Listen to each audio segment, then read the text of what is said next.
Désolé, j'étais en arrière en train de prier, puis j'étais là, moi j'aurais écouté cette tune-là en loop. As-tu qui aime ça, ce chant-là? OK, pour ceux qui sont encore endormis, tantôt vous allez réaliser, elle était bonne cette tune-là. Hey, je suis vraiment content d'être là ce matin. Et écoute, on est toujours dans cette thématique-là, Colosses ou ensemble.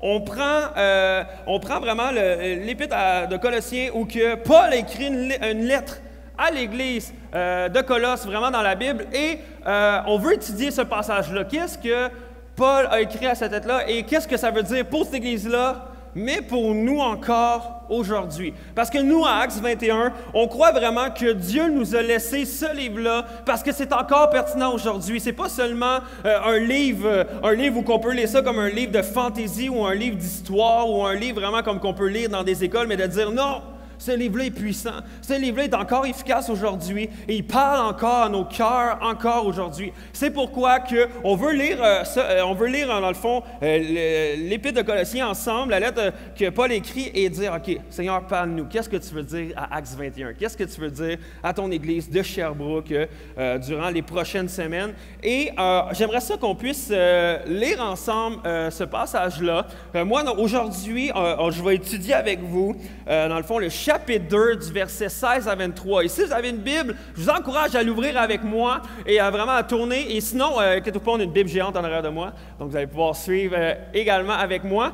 Et je veux vous encourager, si peut-être vous êtes ici ce matin, vous dites, moi, j'ai pas de Bible, j'ai la main. Inquiétez-vous pas, on veut vous en donner une gratuitement à tous les dimanches. Vous pouvez vous rendre à l'accueil, à la table d'information, et on va pouvoir vous en donner une gratuitement. C'est un cadeau. On ne croit pas que les gens devraient payer pour avoir une Bible, mais nous, on veut vous la donner gratuitement, parce que c'est sûrement un des plus beaux cadeaux que tu peux donner à quelqu'un, la Bible. Donc, on va lire ensemble le verset 16 à 23, et ensuite de ça, on va creuser ensemble ce passage-là. Ça nous dit, « Que personne donc ne vous juge au sujet du manger ou du boire, ou à propos d'une fête, d'un nouveau mois ou du sabbat. Tout cela n'était que l'ombre des choses à venir, mais la réalité est en Christ. Que personne, par son goût d'une fausse humilité ou du culte des anges, ne vous prime de la victoire.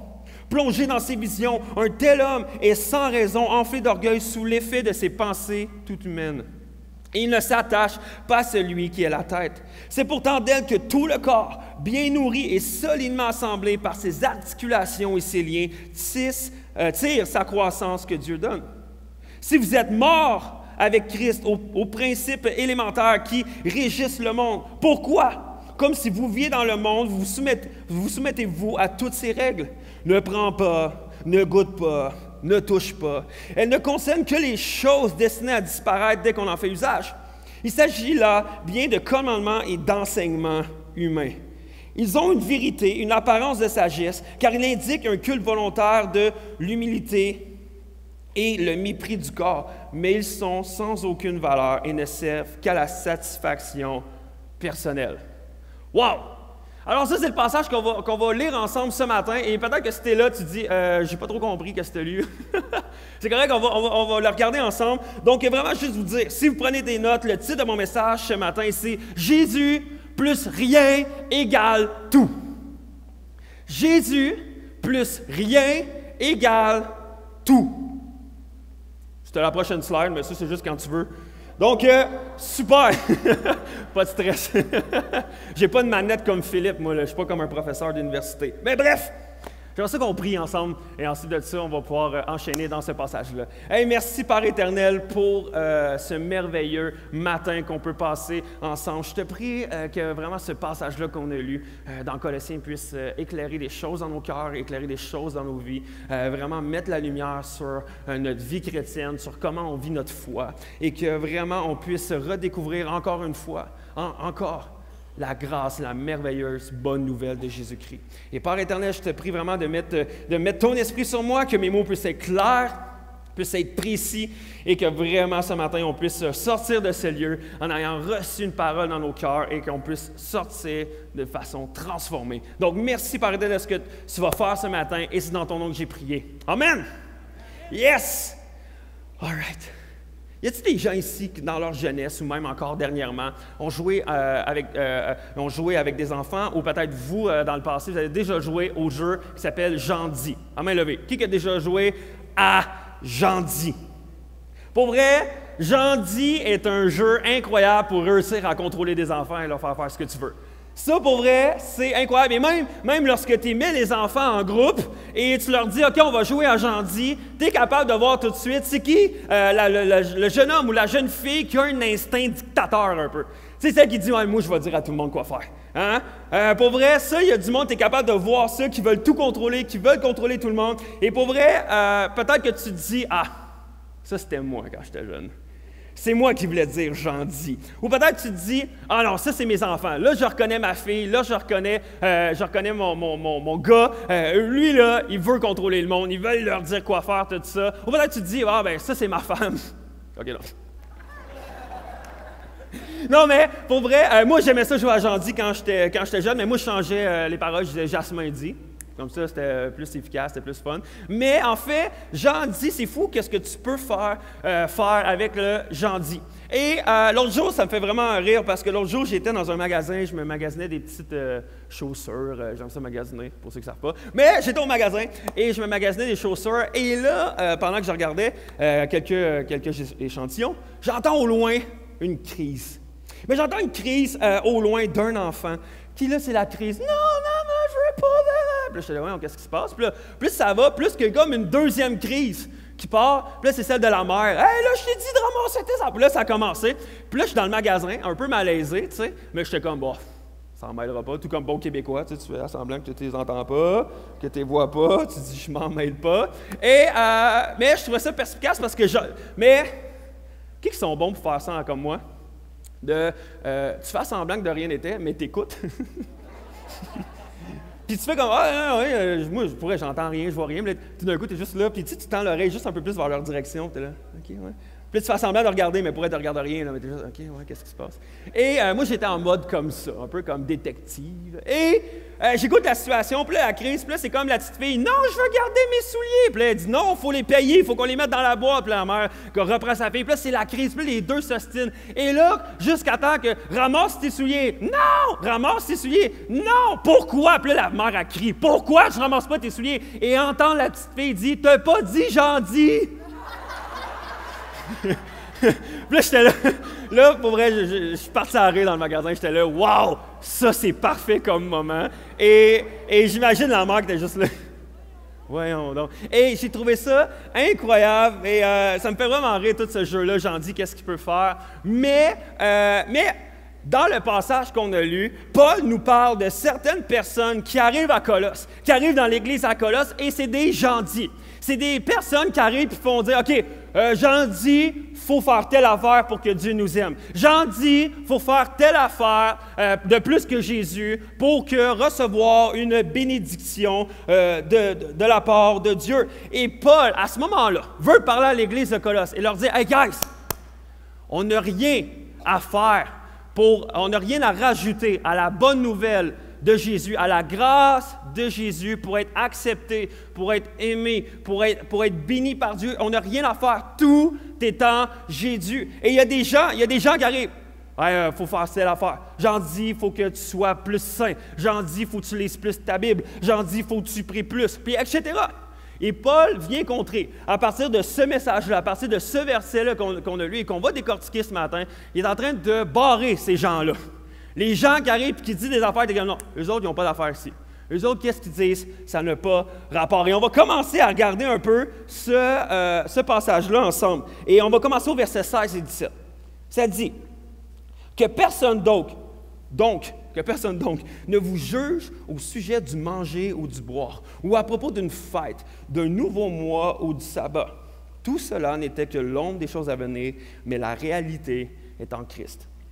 Paul est en train de dire, hey, que personne ne te juge parce que, hey, il faut que tu bois telle affaire, ou il ne faut pas que tu bois telle affaire, ou il faut que tu manges tel truc, ou tu n'as pas le droit de manger tel truc, et tu n'as pas le droit de fêter telle fête, mais tu as le droit de fêter telle fête. Et là, si tu es un vrai chrétien, tu n'as pas le droit de faire telle affaire.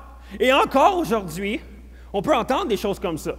Comme, hey, si tu es un vrai chrétien, encore en 2018, tu ne devrais pas manger de porc. Il y a encore des chrétiens aujourd'hui qui disent « Non, il est écrit dans la Bible, on ne doit pas manger de porc, donc il ne faut pas manger de porc. Si tu es vraiment chrétien, tu ne manges pas de porc. Sorry, mais j'aime trop le bacon. » Mais ça, c'est une loi de l'Ancien Testament. Mais maintenant, on est sous la grâce. Mais il y a des gens qui essaient de ramener ça. Encore, aujourd'hui, on entend un chrétien, ça ne devrait pas boire de l'alcool. Parce qu'il est écrit dans la Bible, il ne faut pas boire d'alcool.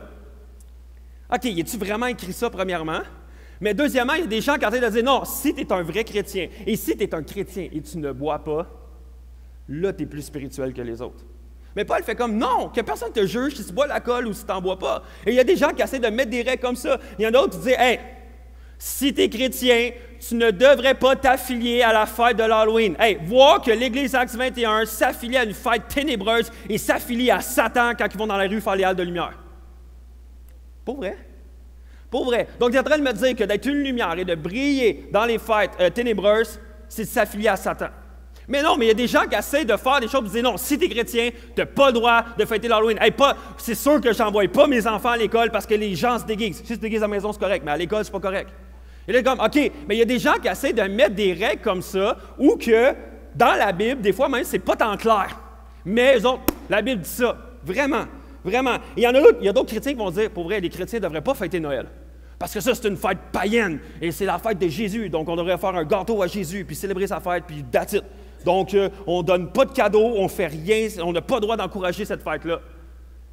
Et OK, mais pourquoi? Qu'est-ce que ça change? Non, mais tu es un vrai chrétien si tu ne fêtes pas Noël. OK, mais il y a des gens qui vont rajouter comme ça à la Bible. Et c'est vraiment malsain parfois. Et Paul vient contrer ces personnes-là qui viennent mettre des règles en dehors de Jésus pour dire non, si tu veux être un vrai chrétien, il faut que tu fasses telle affaire. Mais que c'est difficilement défendable bibliquement. Et c'est encore comme ça aujourd'hui. Et il y a certaines personnes, au lieu de t'encourager à dire hey, mets ta foi en Jésus, continue à rechercher Jésus, continue à prier Jésus, continue à vouloir juste connaître encore plus Jésus, puis te rapprocher de lui et alimenter ta relation, va commencer à te pointer du doigt, puis à commencer à pointer des choses pourquoi tu n'es pas un bon chrétien. Et il y a des gens qui font ça continuellement, pointer les autres à quel point ils ne sont pas des bons chrétiens, ce n'est pas des bons croyants, ce n'est pas des bonnes églises, c'est pas...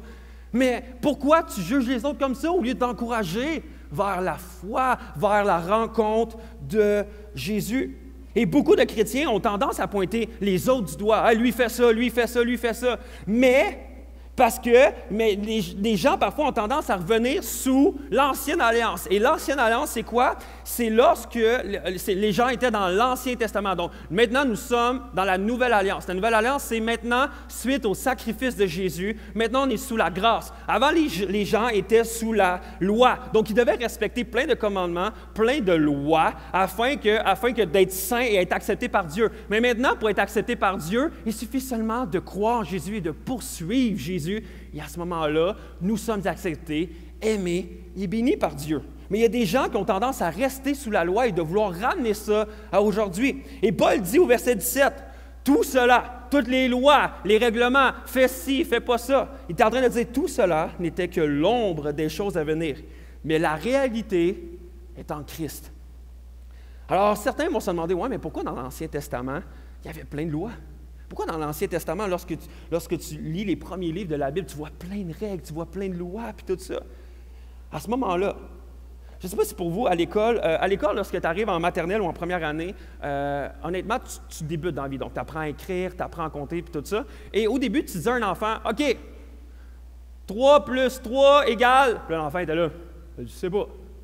Mais les enseignantes, à l'école, prenaient toujours des objets, prenaient des choses dans leurs mains, puis disaient, OK, et des blocs Lego. Tout le monde connaissait comme enfant des blocs Lego. Donc, on disait, OK, si ici, j'ai un bloc Lego, trois côtés un bloc Lego, et ici, j'en ai un. Si je rajoute 1 au bloc de 3, combien j'ai? Allez, les gens, ben 4!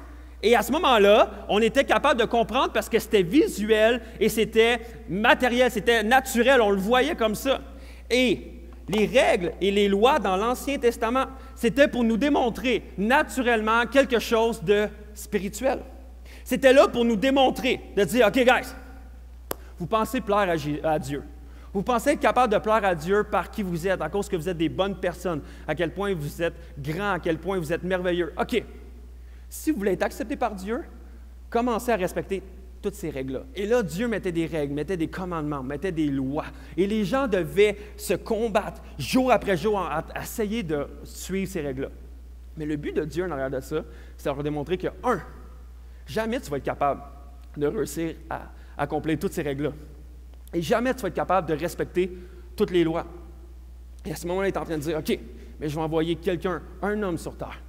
Et lui, ça va être mon fils, ça va être Jésus. Et Jésus va venir sur terre et lui va accomplir 100% des lois, des règlements. Il va être sans tâche, il va être parfait, il va être pur, il va tout accomplir. Et à ce moment-là, à cause que lui est parfait, lui va mourir pour vous. Et grâce à Jésus, maintenant, lorsque vous acceptez Jésus, maintenant vous n'êtes plus sous cette loi-là parce que Jésus a tout accompli. Donc si on met notre foi en Jésus, on n'est plus sous la loi, mais on est maintenant sous la grâce. Et à ce moment-là, on n'a plus besoin d'essayer de tout faire ces choses-là parce que Jésus l'a tout accompli à notre place. Donc, c'est pour nous aider à chacun d'entre nous aujourd'hui à voir la perfection, la grandeur, à quel point il est merveilleux, à quel point que Jésus est puissant, puis à quel point que nous, on est impuissants, à quel point que notre cœur est rebelle, à quel point nous sommes imparfaits. Mais c'était pour nous pointer nos yeux maintenant vers Jésus. Et dire, maintenant, vous n'avez plus besoin d'être sous la loi parce que vous n'êtes même pas capable d'accomplir tout ça. Mais Jésus avait un plan derrière de tout ça. Mais beaucoup de chrétiens ont tendance à rester dans les réalités naturelles comme ça. Mais Paul est en train de dire, « Hey, c'était juste pour vous démontrer quelque chose de spirituel, que Jésus allait venir tout accomplir ça, et que maintenant, vous n'avez plus besoin. » Et Paul continue. « Que personne par son goût d'une fausse humilité ou du culte des anges. » Et à ce moment-là, c'était super populaire à Colosse. C'était là, « OK, oui, on croit en Dieu, on croit en Jésus, mais les anges. » C'est hot, les anges, puis on veut vénérer, puis on veut prier, puis on veut louer, puis on veut adorer, puis on veut rechercher la présence des anges. Et les anges, c'était comme, wow, les autres mettaient ça, puis les anges avaient pris la place de Jésus-Christ. C'est comme s'ils étaient l'intermédiaire entre nous et Jésus, et les autres mettaient les anges. Et c'était vraiment populaire à ce moment-là. Donc, il dit que personne, par son goût d'une fausse humilité ou du culte des anges, ne vous prive de la victoire. Plongé dans ses visions. Un tel homme est sans raison enflé d'orgueil sous l'effet des pensées toutes humaines. Il ne s'attache pas à celui qui est la tête. C'est pourtant d'elle que tout le corps bien nourri est solidement assemblé par les articulations et ses liens tire sa croissance que Dieu donne. Et c'était comme ça à l'Église de Colosse, mais c'est encore aujourd'hui. C'est encore comme ça aujourd'hui. Et Paul veut nous dire, à nous encore aujourd'hui, il veut nous avertir des gens qui arrivent, qui peut-être même avec des prédications, des conférences, des ralliements, des livres, des églises, afin qu'est-ce qu'ils veulent faire? C'est abaisser notre foi et notre passion envers Dieu. Et ils nous prêchent qu'il y a plus à voir que Jésus. Et des fois, c'est subtil, mais des gens, des fois, vont arriver et vont nous prêcher des messages et des doctrines qui viennent prendre la place que Jésus, de dire comme, c'est cool Jésus, c'est bon Jésus. Mais il y a d'autres choses. Il y a quelque chose de plus extraordinaire. Il y a quelque chose de plus surnaturel. Il y a quelque chose de plus grand. Et on devrait rechercher ces choses-là. Et il nous prêche autre chose que Jésus. Mais Paul dit, « Hey, laisse-toi pas voler ta victoire par ces personnes-là, ta victoire en Christ, ta résurrection en Christ, le fait que tu sois sauvé en Christ et en Christ seulement. Laisse-toi pas voler ça. » Et vous savez, il y a toujours des gens qui vont vouloir te voler cette victoire-là, te disqualifier et dire, « Non, non, tu n'es pas encore assez à la hauteur. » Tu as accepté Jésus, mais tu n'es pas encore assez saint. Tu n'es pas encore assez grand. Tu n'es pas assez encore parfait. Et il y a toujours ces gens-là, même quand tu joues, je ne sais pas si vous aimez ça, jouer à des sports ou des jeux de société. Moi, dans ma famille, on joue énormément à des jeux de société et c'est très, très, très compétitif. Et il y a toujours ces personnes-là qui vont trouver le moyen que quand tu gagnes, ils vont vouloir te disqualifier. Ah non, mais c'est parce que tu ne l'as pas fait comme il faut. Non, mais c'est pas vrai, là, non, tu n'as pas la victoire parce que là, tu as triché et tu as fait telle affaire. Puis il y a des gens qui vont essayer de venir rajouter ou des gens qui vont essayer de mettre des fois des règles par rapport juste pour pas que tu gagnes, mais que c'est à leur avantage. Il y a des gens que vous connaissez comme ça. Moi, j'en ai en famille. Hey, dans ma famille, on joue au dard. OK? On joue au dard. Et on aime vraiment ça le dard. Moi, je ne suis pas bon, mais j'aime ça jouer au dard pareil. Et il y a comme une ligne. OK? Théoriquement, tu n'as pas le droit de dépasser la ligne. Et là, tu joues, puis là, tu essaies de faire tes points, tout ça. Et bon, c'est arrivé à un moment donné que j'ai des longs pieds. Hein? Et là, dernier point, flau! Je réussis et là, je gagne la partie. Puis là, hey, non, t'as pilé sa ligne! Là, c'est comme, OK, mais là, excuse-moi, mais là, non, mais attends un peu, là, j'avais comme ma petite orteil un peu qui touchait. Non, t'as pas le droit, si quelque chose touche. Puis là, on commence à s'assassiner. Non, mais si juste tes orteils, ça marche, mais là, non, mais si t'as juste le bout du pied qui marche, ça, c'est correct, mais faut pas plus que la moitié du pied. Ouais, mais c'est quelle moitié du pied? Parce que ton pied puis mon pied, c'est pas la même affaire. Donc, c'est-tu 2 pouces, 3 pouces? Et je vous dis, on s'ostine, là. OK, dans la famille, quand on s'ostine, on s'ostine, OK? Et là, tout d'un coup, c'est comme si là, on essaie de déterminer où la ligne, et où que, OK, qu'est-ce qu'on a le droit, qu'est-ce qu'on n'a pas le droit, puis on essaie de mettre des règles, des choses, pour juste te disqualifier. Mais dans l'Église, des fois, il y a des gens qui sont comme ça. Ils essaient de mettre des règles, ils essaient de rajouter des choses pour que te disqualifier de ta victoire, de ce que tu as pleinement en Jésus, puis te dire, non, tu n'as pas tout, là, tu n'as pas tout, il faut que tu recherches ça. Il faut que tu recherches ça également. Mais Paul est en train de dire, hey, que personne rajoute à la grâce de Dieu. Que personne rajoute à la grâce de Jésus. Tu n'as rien besoin de faire. Il n'y a pas d'autres règles, il n'y a pas d'autres commandements, il n'y a pas... Focus sur Jésus. Que personne n'enlève cette grâce-là qui t'empêche de vivre pleinement sous cette victoire-là de Christ à la croix. Il continue. Que personne, par son goût d'une fausse humilité ou par le culte des anges, ne vous prive de la victoire. Plongé dans ses visions, un tel homme est sans raison enflé d'orgueil. Par son goût de fausse humilité et de culte des anges. Et à ce moment-là, le mysticisme, les choses mystiques, les choses comme surnaturel ou quelque chose qui était, ça semble spirituel, plus spirituel, tout ça, c'était vraiment populaire à Colosse. Mais ça l'est encore aujourd'hui. Ça l'est encore aujourd'hui. Tu sais, je pense que comment on pourrait le rendre aujourd'hui dans nos mots, c'est de faire attention à ces gens-là ultra spirituels. Ce genre de personnes-là qui viennent dire qu'eux autres, ils ont une connexion spéciale avec Dieu. Eux autres, ils ont une connexion spéciale avec le Saint-Esprit. Eux autres, ils ont une connexion, ils ont des choses qu'ils ont compris que toi, tu n'as pas compris. Ce genre de personnes-là qui viennent rajouter à la bonne nouvelle de Jésus puis dire, c'est pas assez. Il y a quelque chose d'autre à expérimenter. Oui, Jésus, c'est bon. Mais t'as-tu expérimenté ça? T'as-tu goûté à ça? T'as-tu vu ça? T'as-tu atteint tel échelon dans la spiritualité? Il y a des gens qui arrivent comme ça. Il faut faire attention. D'autres personnes qui vont dire, OK, il faut absolument vivre des choses surnaturelles. Parce que lorsque tu es chrétien, il faut que tu vives toujours dans le surnaturel et c'est juste ça. Et tout d'un coup, tu focuses beaucoup plus ta vision vers les choses surnaturelles que vers Jésus. Et Paul vient faire, hey, tu ne fixes pas ton regard à la bonne place. Tu es en train de mettre autre chose entre toi et Jésus. Et Paul tente de nous mettre en garde vers ces gens-là qui ont comme des visions ou des enseignements ou des propos qui viennent rajouter à Jésus. Ce genre de propos, des fois, qui sont même très difficiles à défendre bibliquement. Et qu'ils vont prendre un verset et là, ils vont bâtir une théorie là-dessus. Et il est en train de faire « Wow, c'est dangereux ça, c'est dangereux. » Et je veux vous le dire, OK? Je suis 100% honnête avec vous, puis tous les pasteurs de Acts 21 vont vous dire la même affaire. À Acts 21, on veut vous encourager à vérifier dans la Bible chaque chose qu'on dit. On veut vous encourager à dire, OK, lis ta Bible, mais au-delà de lire ta Bible, étudie-la. On ne veut pas que tu puisses gober, manger tout ce qu'on vous donne, parce que peut-être il y a des choses, des fois, qui vont arriver que ça va être des os, puis qu'il ne faut pas que tu manges ça. Mais qu'il faut que tu essaies de déterminer, OK, ça, c'est-tu bon, c'est-tu pas bon, est-ce que c'est biblique, puis que vous soyez capable de venir nous revoir, se faire comme, hey, je me posais une question, tu as dit telle affaire, et ça, je n'ai pas compris ça. Ou je ne suis pas d'accord avec ça, je lis tel verset, puis on dirait que c'est différent de ce que tu dis. Ah ouais, mais viens nous voir, on veut débattre de ça, parce que pour vrai, oui, des fois, des gens vont dire, ah, Jasmin, Philippe, Sébastien, Marc, Simon, vous êtes des hommes de Dieu. Ah, je suis un homme, vous êtes tous des hommes de Dieu, vous êtes tous des femmes de Dieu. Je ne suis pas plus incroyable ou plus spirituel que vous autres, j'ai juste un appel qui est différent. Mais on a besoin de me challenger, puis des fois, je peux faire des erreurs, comme d'autres peuvent faire des erreurs. C'est pourquoi que je veux vous challenger. Regardez si qu'est-ce qu'on dit c'est bon. Regardez si qu'est-ce qu'on dit c'est vrai. Parce qu'on ne veut pas arriver tout le temps à dire « nous, on a la vérité, puis juste nous ». Non! On essaie d'être le plus biblique possible, puis de regarder à la Bible et de dire « OK, qu'est-ce que la Bible nous dit? » La chose qui est sûre, c'est que la Bible parle d'une manière incroyable et toute la Bible pointe à Jésus. Et c'est pour ça qu'à Acts 21, on veut toujours pointer à Jésus. Et à ce moment-là, Paul nous dit « il faut faire attention ». Il continue en disant « sous l'effet des pensées toutes humaines, il ne s'attache pas à celui qui est la tête. » Donc, il est en train de dire, les gens qui arrivent, qui mettent des règles, qui mettent des commandements, qui disent, ils mettent des lois, il faut que tu fasses telle affaire, il faut que tu fasses telle affaire. Il est en train de dire, hey, qu'est-ce qui devient la tête? Ça prend la place de Jésus. Jésus est censé être la tête de l'Église. Jésus est censé être la tête de notre foi. Jésus est censé être celui qui est tout entier, en haut vers qui on regarde puis qui dirige tout le corps. Mais il y a des gens qui commencent à dire, c'est comme si le corps se déconnecte de la tête puis ils mettent quelque chose d'autre à la tête. Donc, puis on va regarder ça un peu plus tard, qu'est-ce que les gens ont tendance à mettre autre à côté de Jésus. Mais il y en a d'autres qui vont dire, il y en a d'autres que Paul dirait aujourd'hui, il y en a d'autres qui focusent juste les miracles. Il faut des miracles, il faut des miracles, il faut rechercher les miracles, il faut rechercher les miracles. Et pour vrai, c'est vrai, puis nous, à Actes 21, on croit aux miracles.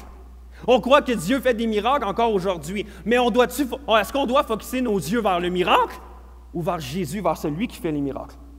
Et ça, c'est dangereux de rechercher tout le temps la bénédiction de Dieu. Qu'est-ce que Dieu veut faire? Dieu bénit-nous, Dieu fait des miracles, Dieu fait telle affaire. Non, recherche Dieu et Dieu va pouvoir dans ta vie. Recherche Jésus et Dieu va... Et des fois, il y a des gens qui focusent plein de choses comme ça, où ils essaient de vivre des expérimentations avec hey, as-tu vécu des manifestations du Saint-Esprit? Hey, faut chercher les manifestations du Saint-Esprit. Pourquoi? Pourquoi tu ne cherches pas la manifestation de Jésus tout court dans ta vie?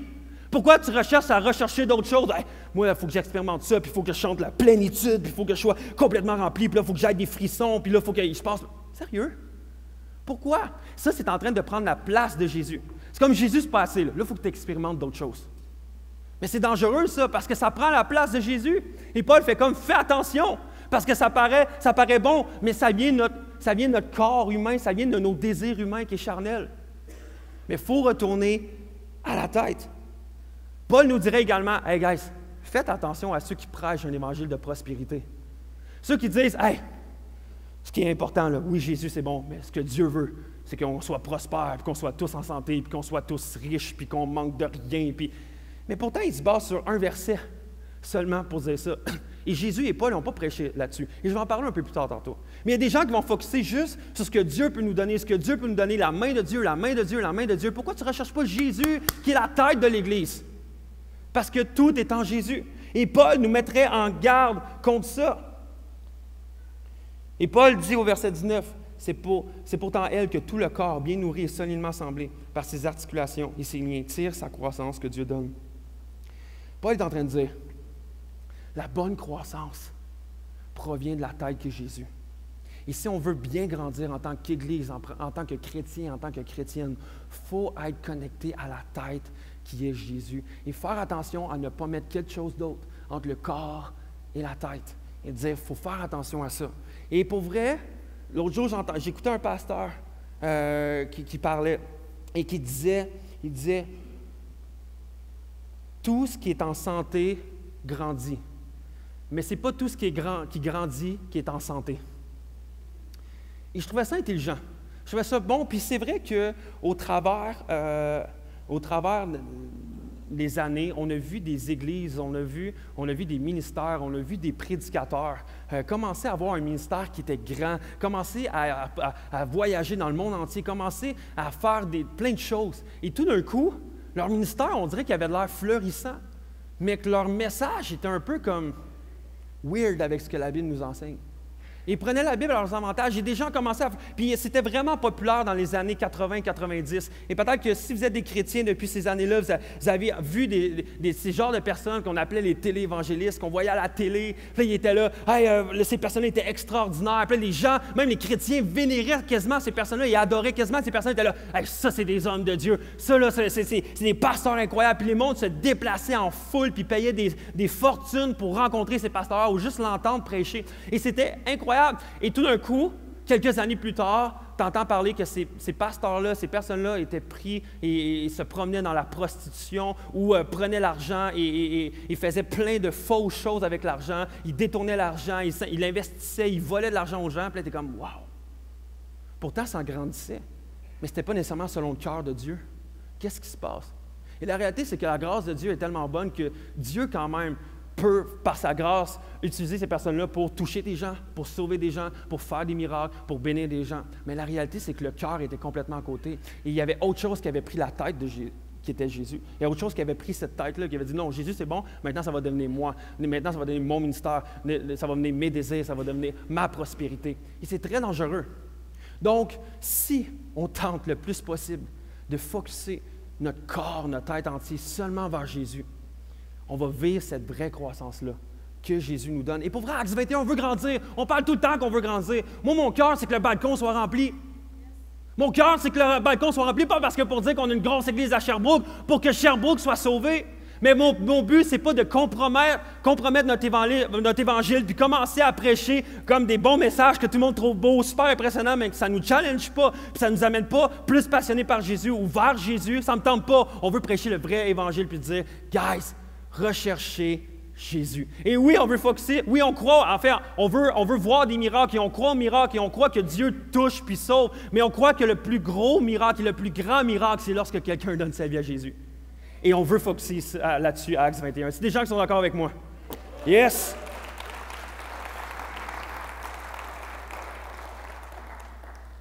Et je veux terminer avec le passage 20 à 23, et on va terminer là-dessus. Je vais expliquer des choses là-dessus. Ça dit, si vous êtes mort avec Christ, aux principes élémentaires qui régissent le monde, pourquoi, comme si vous viviez dans le monde, vous soumettez-vous à toutes les règles? Ne prends pas, ne goûte pas, ne touche pas, et ne concerne que des choses destinées à disparaître dès qu'on en fait usage. Il s'agit bien de là des commandements et des enseignements humains. Ils ont en vérité une apparence de sagesse, car ils indiquent un culte volontaire, de l'humilité et le mépris du corps. Mais ils sont sans aucune valeur et ne servent qu'à la satisfaction personnelle. Et ça, c'est ouch. Et je veux terminer avec ce passage-là. C'est important de savoir qu'avec la mort de Christ à la croix, et lorsqu'on place notre foi en Jésus, nous aussi, nous sommes morts par le salut, par nos œuvres. Ce qui veut dire qu'on n'a plus besoin d'accomplir telle chose, de faire telle affaire, puis d'essayer de se faire toute une routine de bénédiction, puis de sainteté, puis essayer d'avoir l'air parfait pour qu'on puisse être aimé par Jésus. Il dit ça, vous êtes morts avec Christ là-dessus. Maintenant, vous êtes sauvés par la grâce, par votre foi en Jésus. Et dans l'Ancien Testament, si tu voulais être accepté, pardonné, aimé, il fallait t'accomplir toutes ces lois-là. Mais maintenant, Christ dit accepte Christ dans ta vie parce que lui, il a tout réussi ces lois-là et il a tout réussi ces commandements-là. Mais l'affaire, c'est que Paul vient de dire, OK, là, on a tendance à mettre plein d'affaires entre nous et Jésus. Puis il dit, je veux vous en parler de ça. Il dit, si vous êtes mort avec Christ aux principes élémentaires qui régissent le monde, pourquoi, comme si vous viviez dans le monde, vous soumettez-vous à toutes ces règles?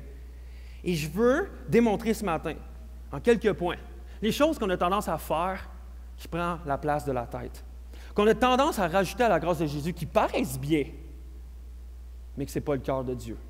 Ce n'est pas le cœur de Dieu. Et voici ce qu'on a tendance à rajouter à Jésus. Premièrement, Jésus plus les œuvres.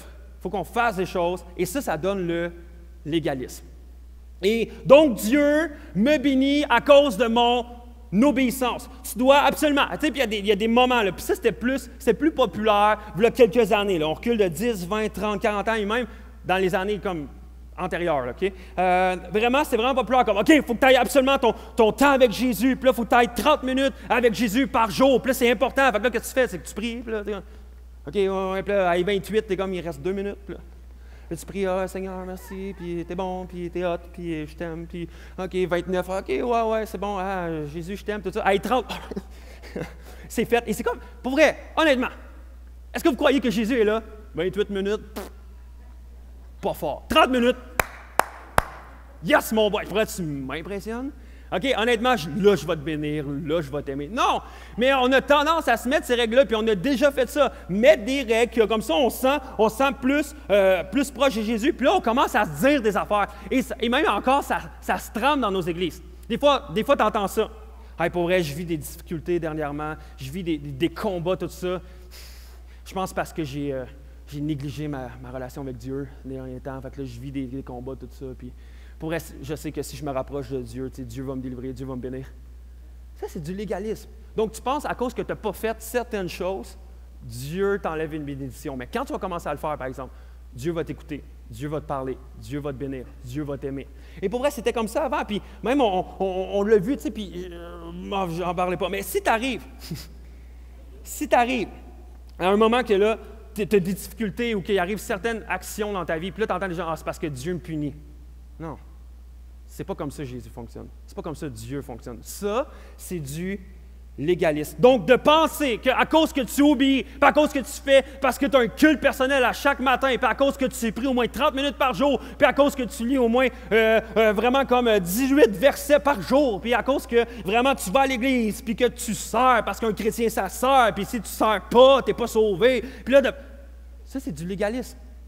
Puis il faut faire attention parce que ça a rapidement tendance à embarquer dans nos vies. Deuxième chose qu'on a tendance à rajouter, Jésus, plus les bonnes morales, ça c'est du moralisme, c'est pas du christianisme, c'est du moralisme. Donc, puis ce fléau-là, il est très bon aujourd'hui. Et on le voit souvent avec des parents aujourd'hui de la manière qu'ils éduquent leurs enfants. Et je le vois parce que je travaille avec les jeunes également. Et je le vois. Donc souvent, c'est comme, OK, un chrétien, ça fume pas, ça boit pas, ça ment pas, ça l'attend jusqu'au mariage, puis ça vole pas. Et si tu fais tout ça, tu es un bon chrétien. Et honnêtement, même dans nos messages, des fois, c'est dangereux pour nous d'embarquer là-dedans.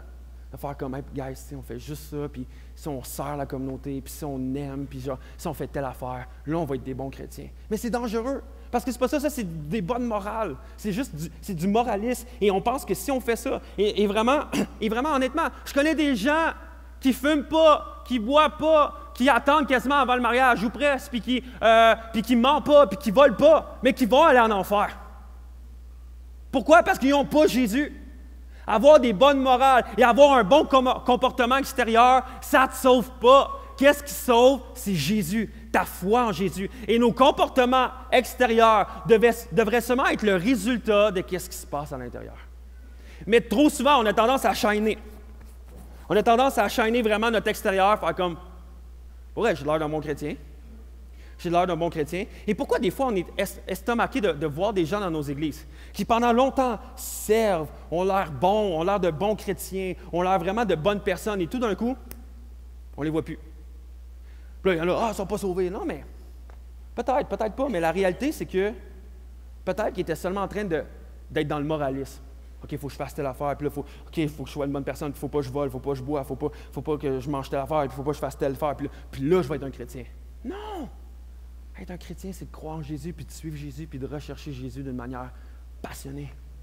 Et c'est ça, le chrétien. Sinon, c'est du moralisme. Et ça, c'est très dangereux. C'est très dangereux. Et ça, c'est un fléau vraiment de notre société. Il faut faire attention à ça. Troisième chose, Jésus plus l'abstinence.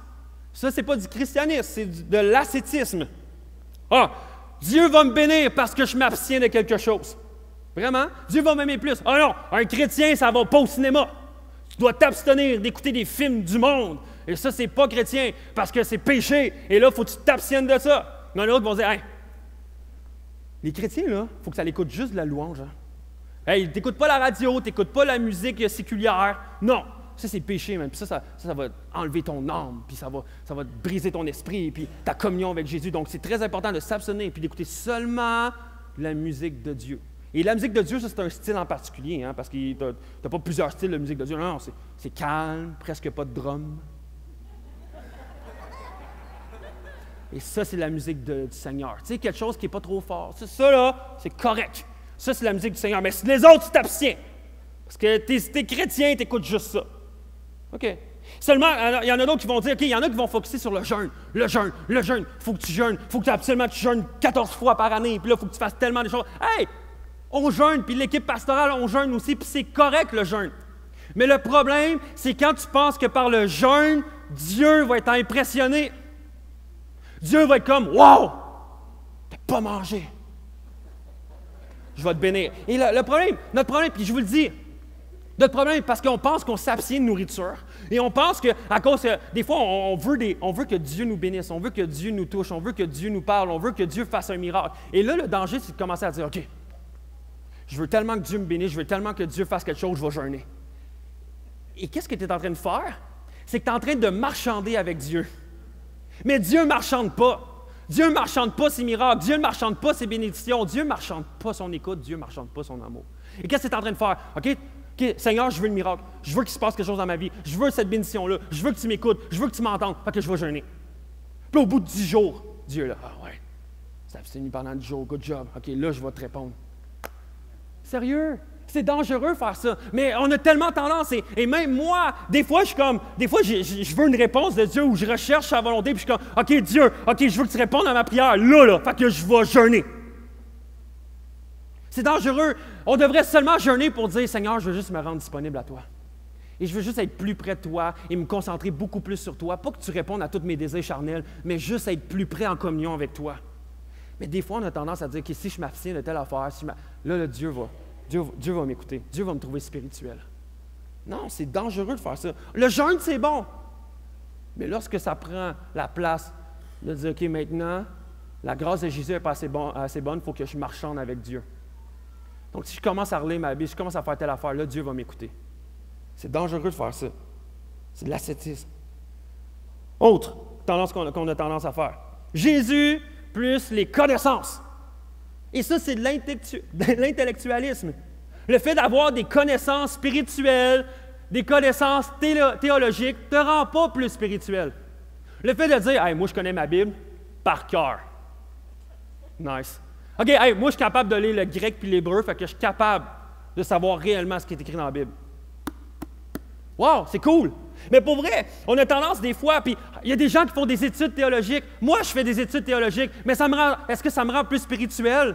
Non, ça fait que je connais plus d'affaires. Je suis capable d'étudier plus, mais pour vrai, ça ne me rend pas plus spirituel et Dieu n'est pas plus fier de moi parce que je connais des choses, puis des mots grecs, puis que je connais des doctrines, puis je connais des mouvements religieux, puis je connais l'histoire de l'Église. Non. Mais il y a des gens, à cause qu'eux pensent que, hey, moi je connais vraiment des choses sur Dieu, puis je connais ma Bible, tout ça. Là, des fois, on a tendance à faire, oh, ça c'est des hommes de Dieu, ça c'est du monde spirituel. Puis là, on sent même, ça là, c'est dangereux parce que ça a tendance à nous enorgueillir. Enfin, comme moi je le sais. Toi, tu le sais pas. Si seulement tu pouvais le savoir comme moi. On le dit pas comme ça. On le dit pas comme ça. Mais on le pense. Et c'est dangereux. Et je me suis déjà fait prendre là-dedans. Je disais, hey, tu sais pas ça. Voyons. Comme on lit ta Bible, là, c'est facile. Là. Puis moi, je le sais. Puis moi, j'ai fait des études supérieures. Puis je le sais. Non! Tu n'es pas plus spirituel. Honnêtement, tu peux connaître plein de choses sur Dieu, mais pas connaître Dieu, personnellement. Et ça, c'est dangereux, parce que même la Bible nous parle dans Matthieu, vraiment que Jésus parle, fait comme, peut-être qu'un jour, vous allez arriver au ciel devant moi, puis je vais vous dire, je ne vous connais pas.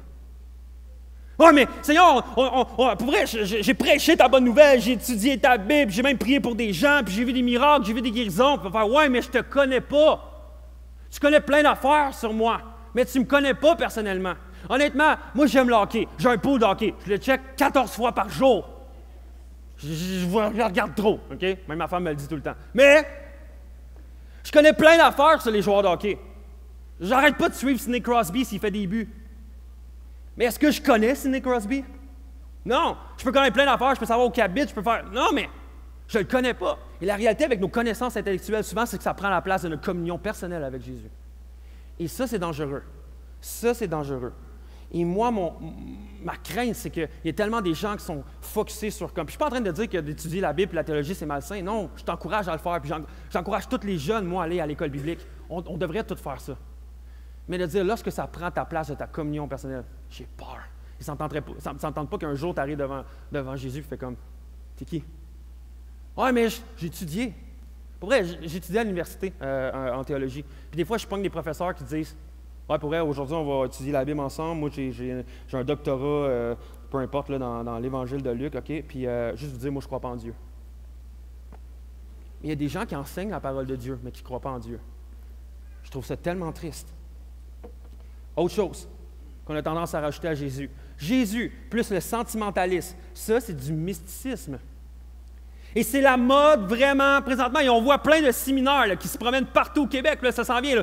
C'est genre, vraiment, OK, tu vas à ces séminaires-là, puis là, on va t'activer pour que tu puisses savoir les dons spirituels. On va t'activer, puis là, on va prier sur toi, on va te transférer ce que nous, on a, puis à partir de ce moment-là, tu vas commencer à prophétiser, tu vas commencer à guérir le monde, tu vas commencer à vivre des miracles, tu vas commencer à vivre des dons spirituels. Vraiment? Vraiment? Et tu vas dans des conférences comme ça, puis là, ce monde-là t'active. Mais tu n'as pas besoin de quelqu'un d'autre entre toi et Jésus pour t'activer, tu as tout en Jésus. Mais ce monde-là, ils se mettent entre toi et Jésus, puis c'est vraiment dangereux. Tu n'as pas besoin d'être activé par quelqu'un d'autre quand tu es ressuscité en Christ. Tu n'as pas besoin. Tout pouvoir et toute puissance viennent de Jésus, ont été donnés à Jésus.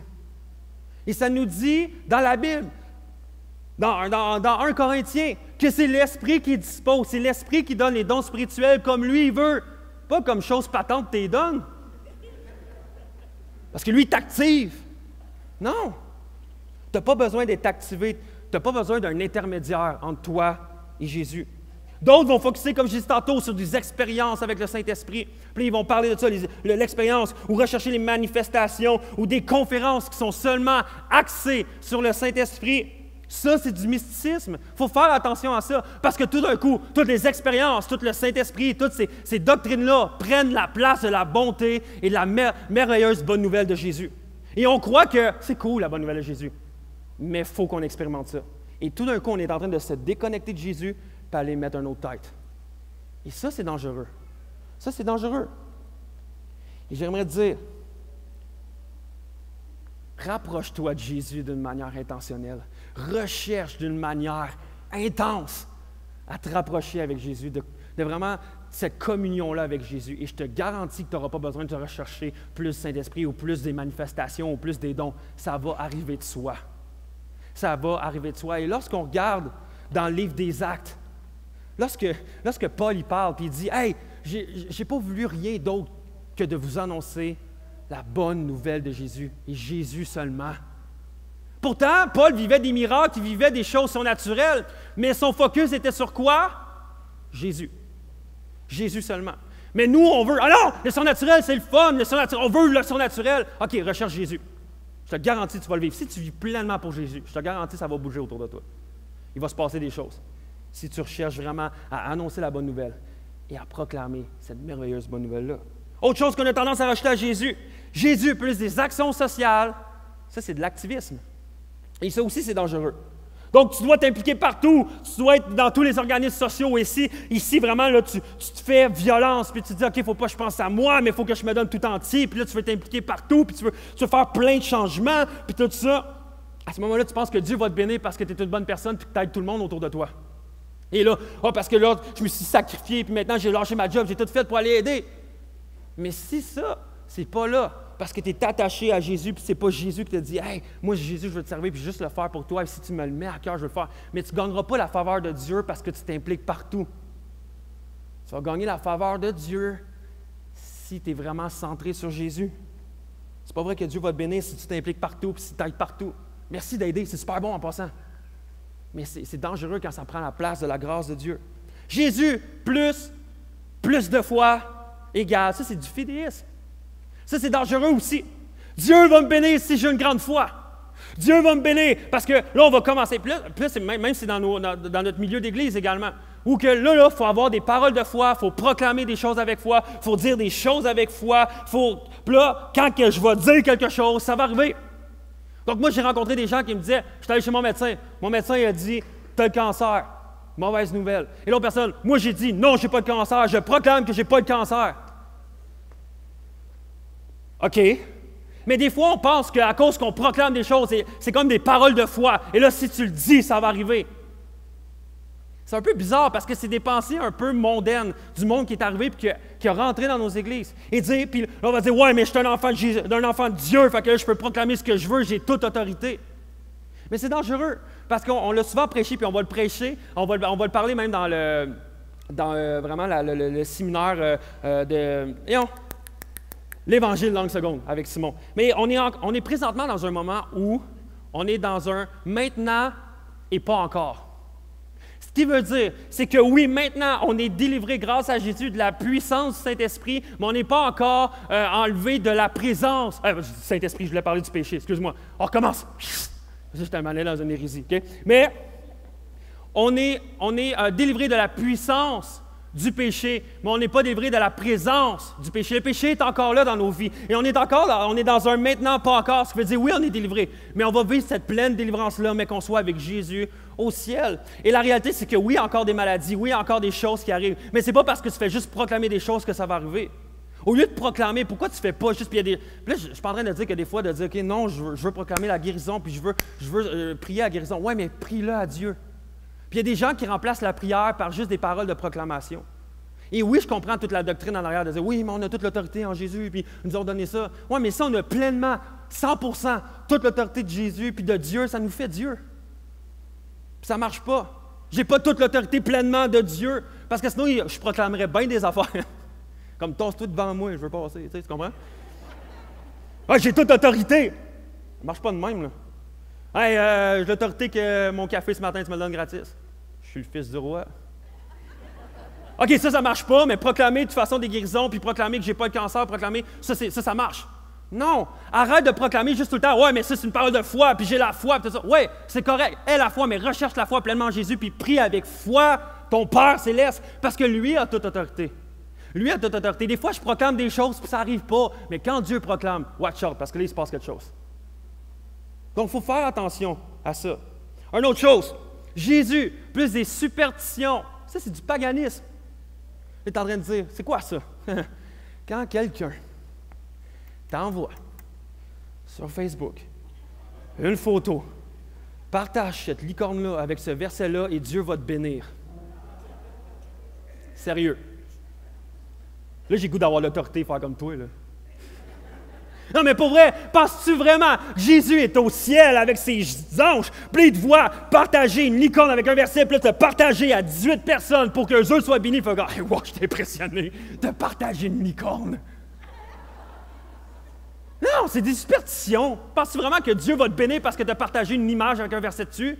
Ou des images de Jésus? Si tu me renies, Jésus va te renier. Come on, pour vrai? Dieu est Dieu, guys. On ne peut pas marchander avec Dieu comme ça. J'ai partagé. Ouais, mais Dieu, pourquoi ne serait pas ma prière? J'ai partagé la photo à 18 personnes. S'il vous plaît, arrêtez de m'envoyer ça.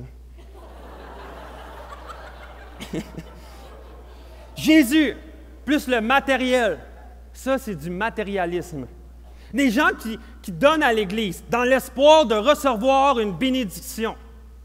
C'est vrai qu'on a des promesses dans la Bible qui disent que Dieu va pourvoir à tes besoins si tu pourvois à l'Église. Mais il y a des gens qui donnent juste à l'Église.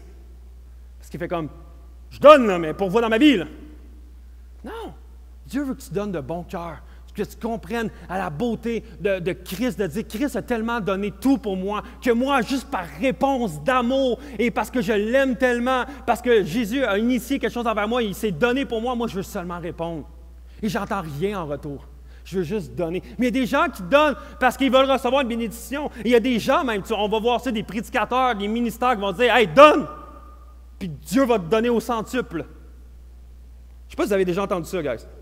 Mais moi, j'ai déjà entendu ça souvent. C'est comme « Donne-moi 100$, puis Dieu va te donner au centuple. » L'autre jour, j'ai écouté un autre pasteur qui me dit, pas qu'il me dit, mais c'est comme s'il me le disait à moi parce que c'était sur vidéo. Mais il disait « OK, ben toi, donne-moi 100$, puis Dieu va te donner au centuple. » Pourquoi ça marche juste dans ce sens-là? Pourquoi ça ne marche pas dans l'autre sens? Et c'est logique, mais il y a des gens qui vont rechercher seulement du bien matériel. Donner, puis là, Dieu va pouvoir. Et ça, c'est l'évangile de prospérité. Et ça, c'est très dangereux. De rechercher Dieu. Dieu veut qu'on soit prospère, puis Dieu veut qu'on soit béni. Puis il se base sur un passage qui dit « Bien-aimé, je souhaite que tu prospères. » Ça, c'est dans 1 Jean. « Que tu prospères à tout égard et sois en bonne santé comme prospère l'état de ton âme. » Mais souvent, il oublie « Comme prospère l'état de ton âme. » Et c'est basé sur la prospérité de notre âme. Mais notre âme, est-tu prospère? Notre fléau dans notre monde, on a un fléau qui est le péché, qui réduit, qui dommage notre âme. Mais on doit rechercher cette prospérité de notre âme, mais qui va être pleinement prospère lorsqu'on va être avec Jésus. Mais il se base sur un passage pour établir toute une doctrine de prospérité. Et plusieurs, et c'est dangereux, puis j'espère, si vous faites ça, arrêtez, que vous essayez de marchander avec Dieu. Je vais donner pour que Dieu puisse me bénir en retour. Et ça, c'est du matérialisme. Et on pense que Jésus va pourvoir à tous nos besoins. Puis, hey, Paul a vécu des catastrophes. Puis il dit, j'ai autant loué le Seigneur lorsque j'étais vraiment dans la prospérité, puis j'ai loué le Seigneur lorsque j'avais rien, puis j'étais dans la pauvreté. Mais nous, c'est comme, Dieu ne veut pas que je sois pauvre. Oui, mais si tu passes par là, c'est correct. Et Dieu va bénir certaines personnes qui sont prospères. Et gloire à Dieu.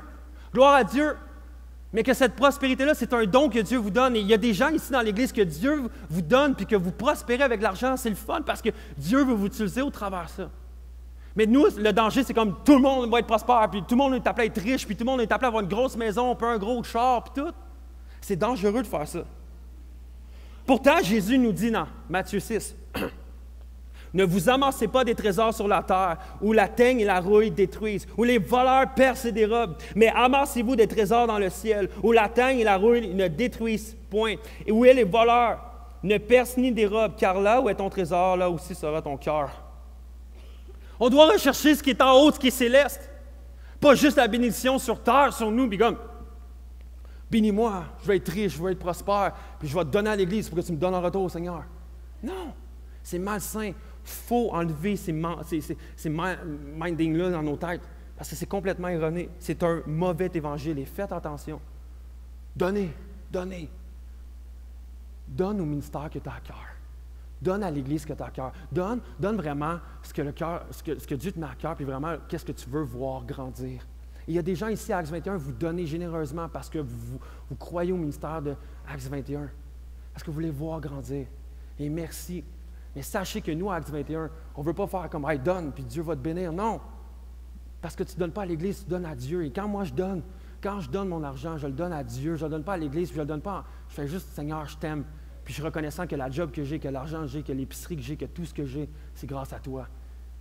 Et je veux juste répondre en retour pour te dire merci, puis te rendre ça. Et je ne recherche pas une bénédiction en retour. Puis si Dieu le fait, tant mieux. Puis si Dieu ne le fait pas, je l'aime quand même, puis je l'aime d'un amour incroyable. Puis ça ne change rien parce que je sais que lorsque je vais être au ciel avec lui, là, je vais vivre la vraie prospérité. Et pour conclure, le Ben peut s'en venir. C'est un danger pour nous, puis c'est vrai que c'est un danger, c'est que on a toujours tendance à mettre des lois dans notre vie spirituelle. On a toujours tendance à mettre des lois et des règles. Pourquoi? Parce que la loi sécurise, mais la grâce scandalise. Et pour vrai, ça nous choque en tant que chrétiens de dire « OK, qu'est-ce que je dois faire pour être aimé par Dieu? » Et de se faire répondre « Rien. » Et tu es là, ouais, non, attends un peu. Parce que toutes les autres religions sur la terre, il faut que tu fasses des choses pour être aimé par ce Dieu-là, pour être accepté par ce Dieu-là. Mais la grâce de Jésus, c'est de dire, tu n'as rien à faire. Dieu t'aime si tu fais seulement placer ta foi en Jésus. Honnêtement, guys, on est ici à l'Église à cause d'un scandale. Que Christ est mort pour nos péchés et que grâce à lui, on a la vie éternel et on n'a rien à faire, seulement l'accepter et le poursuivre et rechercher à vouloir connecter avec lui et d'alimenter notre relation avec lui. Et honnêtement, guys, je veux juste vous dire, toutes les choses que j'ai nommées, là, de vraiment de rechercher la bénédiction de Dieu, de rechercher vraiment de dire je vais m'impliquer, de vouloir lire notre Bible, de vouloir jeûner, de vouloir tout faire ces choses-là. C'est pas mal. C'est toutes des bonnes choses, en fait. Mais le problème, c'est quand ça prend notre place, la place de Dieu, ça prend la place de Christ. Et on pense qu'on va être plus accepté, plus béni, plus aimé à cause qu'on fait ces choses-là. Et ça, c'est dangereux. Et comme on l'a vu la semaine passée, avec Phil, lorsqu'on étudiait Colossiens 1, je vais juste revenir sur un passage qui dit « Le Fils est l'image du Dieu invisible, le Fils qui est Jésus. Le premier-né de toute création. En effet, c'est en lui que tout a été créé dans le ciel et sur la terre, le visible et l'invisible, trône, souveraineté, domination, autorité. Tout a été créé par lui et pour lui. Il existe avant toute chose et tout subsiste en lui. Il est la tête du corps qui est l'Église. Il est le commandement, le premier-né d'entre les morts, afin d'être en tout le premier. En effet, Dieu a voulu que toute sa plénitude habite en lui. Wow.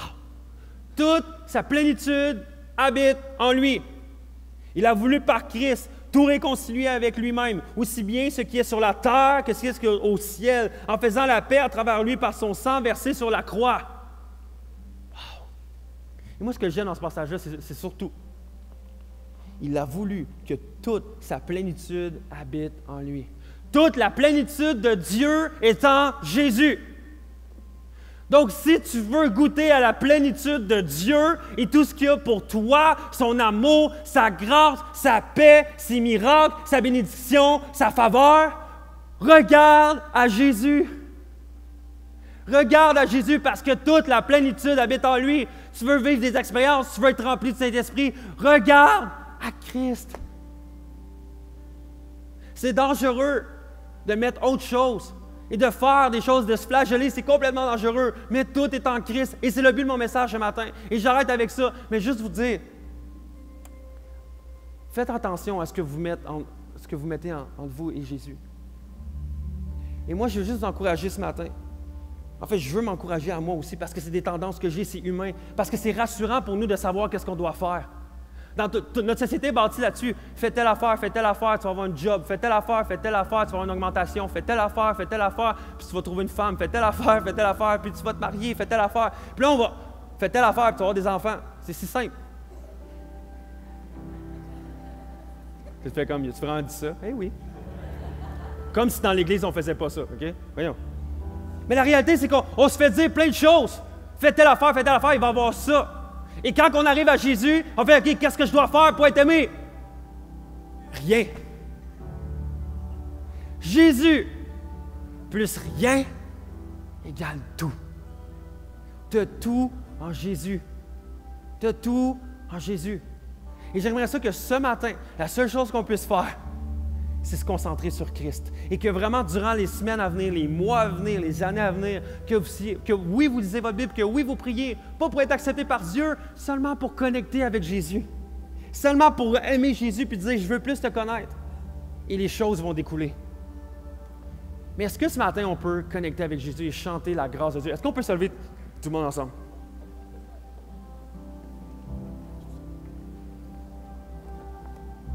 Et on va chanter « Grâce infinie de notre Dieu qui un jour m'a sauvé ». Est-ce qu'on peut chanter ça et de le déclarer ce matin? Et je veux qu'on déclare avec foi et qu'on puisse même sonder notre cœur, dire « OK, y a-t-il des choses qui ont pris place? Y a-t-il des choses qui ont pris la place de la tête? » Chantons ensemble.